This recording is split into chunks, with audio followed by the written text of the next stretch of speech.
తల రాతను నువ్వే రాయాలి.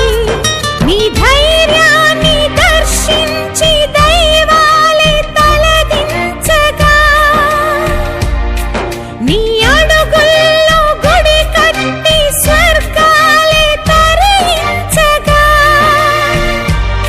నీ సంకల్పానికి ఆ విధి సైతం చేతులెత్తాలి. అంతులేని చరితలకి